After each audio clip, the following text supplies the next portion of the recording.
Bonsoir à tous. En cette avant-veille de Noël, avec Mme Smiley, nous allons vous raconter l'histoire de Casse-Noisette. Ce conte qui a fait rêver tous les petits-enfants de génération en génération. C'est le soir de Noël chez Franz et Marie. Ils attendent la visite de leur oncle Drosselmayer. Il est horloger et leur apporte souvent de bien étranges jouets qu'il fabrique lui-même. Il raconte aussi de fabuleuses histoires. Le voilà qui arrive ce soir-là avec 3 nouveaux incroyables petits automates et il sort de sa poche une sorte de poupée en bois, droit comme un petit soldat, avec une grande bouche qui sert de casse-noisette. Tout simple. Les enfants regardent ces nouveautés et Marie prend le casse-noisette pour voir de près comment il fonctionne. Franz veut à son tour s'en emparer. Il tire dessus, Marie ne le lâche pas et ce qui devait arriver, arriva, le casse-noisette se casse. Marie commence à pleurer, mais oncle Drosselmayer s'empare vite du jouet et avec son mouchoir lui fabrique un pansement qui lui remet la mâchoire en place. Marie le remercie, mais la maman de Marie en a assez de tout ce bruit et elle les envoie vite au lit. Allez, hop Franz, hop Marie, allez vous coucher, vous êtes bien trop énervés ce soir. Marie part sagement dans son lit et laisse sa nouvelle poupée blessée dans un petit lit de poupée au pied du sapin. L'oncle Drosselmayer vient lui souhaiter bonne nuit et lui raconte une bien curieuse histoire. Tu sais Marie, ce casse-noisette n'est pas une poupée ordinaire, c'est un jeune homme qui se cache à l'intérieur. Voilà sa véritable histoire. Il y a longtemps, un roi et une reine eurent une fille, la princesse Pirlipa, qui était devenue très laide à cause d'un mauvais sort lancé par le roi des souris. Les souris du château avaient cependant promis que si un jour un homme voulait délivrer la princesse de sa laideur, il le pourrait. Il lui faudrait pour cela casser avec les dents une noix très dure et en donner son fruit à manger à la princesse. Bien des jeunes gens étaient venus pour tenter de délivrer la princesse de ce mauvais coup de sort, mais jusqu'à présent, ils s'y étaient tous cassés les dents.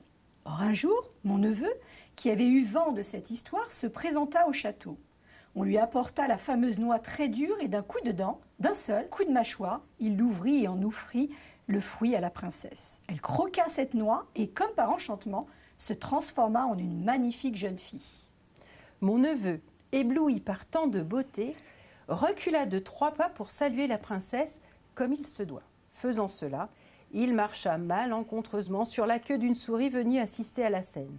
Le roi des souris, furieux de cet incident, lui jeta un sort et le transforma en casse-noisette en bois.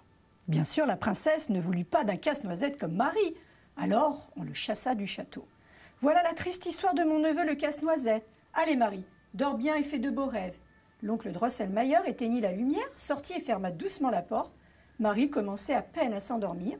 Elle n'arrivait pas à trouver le sommeil et, aussitôt, décida d'aller chercher son casse-noisette. Elle se dirigeait vers le salon lorsqu'elle constata qu'il se passait des choses un peu bizarres. Elle ne savait pas exactement ce que c'était, si c'était elle qui rapetissait ou si tout se mettait à grandir autour d'elle. Toujours est-il que bientôt, toute une armée de souris qui semblait descendre du sapin de Noël vint encercler Casse-Noisette. Le petit bonhomme se leva, appela à l'aide les soldats de bois de Franz et tous les autres jouets qui l'entouraient. Ils se mirent en route tous ensemble contre les souris. Le roi des souris arriva et fonça directement sur Casse-Noisette. Voyant cela, Marie attrapa son chausson, visa rapidement le roi et lança violemment sa pantoufle sur lui. Il tomba à terre, mort ou assommé. Les souris l'emportèrent et se retirèrent toutes du champ de bataille. Casse-Noisette vint vers Marie pour la remercier. Oh, « Tu m'as sauvé la vie, je ne sais pas comment te remercier. » En disant cela, il prenait vie et peu à peu se transformait en un magnifique jeune homme. Marie n'en croyait pas ses yeux. « Viens avec moi, lui dit-il, je vais t'offrir une belle promenade là où tu n'es encore jamais allé. » Et comme par magie, les voilà emportés dans un tourbillon de flocons de neige. Dans leur valse folle, ils voyagèrent dans les airs et se retrouvèrent devant la fée dragée qui leur dit de sa douce voix « Ah, vous voilà enfin! Je vous attendais pour le goûter. Venez vite jusqu'au royaume des gourmandises, au fabuleux pays des friandises. » Le paysage était féerique. Les cheminements étaient en caramel, les fontaines prodiguaient des jets de grenadine, il y avait des maisons en nougat et des escaliers en biscuits jusqu'au palais de la fée, tout en chou à la crème, se dressant comme une immense pièce montée. « Comme je suis contente de vous voir, continuait la fée dragée. Votre voyage s'est bien passé.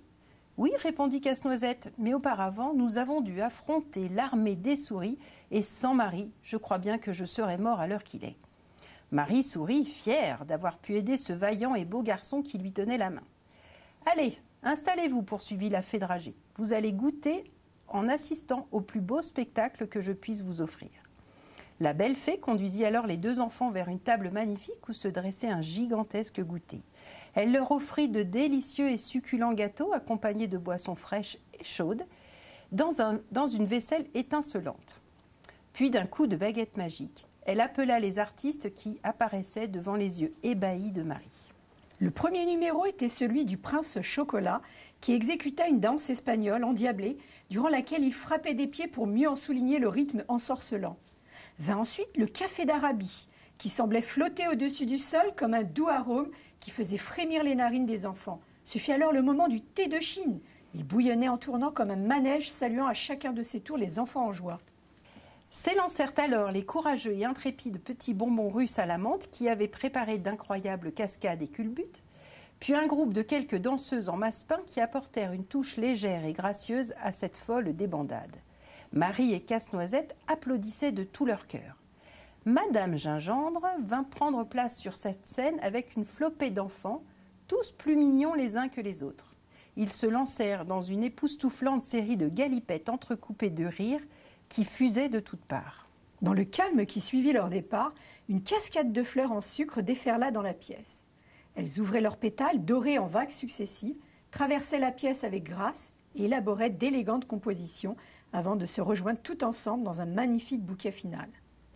Après cette valse de fleurs, la fée dragée reprit son apparition, escortée d'un tout jeune homme. L'élégance et la grâce de leur silhouette donnaient à leur danse l'allure d'un tendre tête-à-tête. « Voilà comment je voudrais être quand je serai grande, se dit Marie en son fort intérieur. Et je voudrais que toutes les fêtes soient aussi joyeuses et belles que celle-ci. » Marie descendit de son trône, embrassa la fée dragée et remercia tous les danseurs. Puis elle prit la main de son prince et tous deux s'éloignèrent vers le futur. Lorsque Marie ouvrit les yeux, elle était dans son lit. Casse-Noisette, son petit bonhomme en bois, était là à ses côtés, le mouchoir autour de la tête. Marie ne savait plus trop quoi penser. Elle le regarda, dénoua le mouchoir et constata que la mâchoire s'était comme par miracle réparée. Elle ne savait vraiment plus de tout quoi penser. On frappa alors à la porte. « Entrez, claironna Marie !» Apparurent dans l'embrasure de la porte l'oncle Drosselmayer et son neveu. Son neveu en chair et en os, en tout point identique au jeune homme du rêve de Marie. D'un pas lent et solennel, il se dirigea vers Marie et lui donna la main afin qu'elle descende de son lit. Décidément, à Noël, tout est vraiment possible.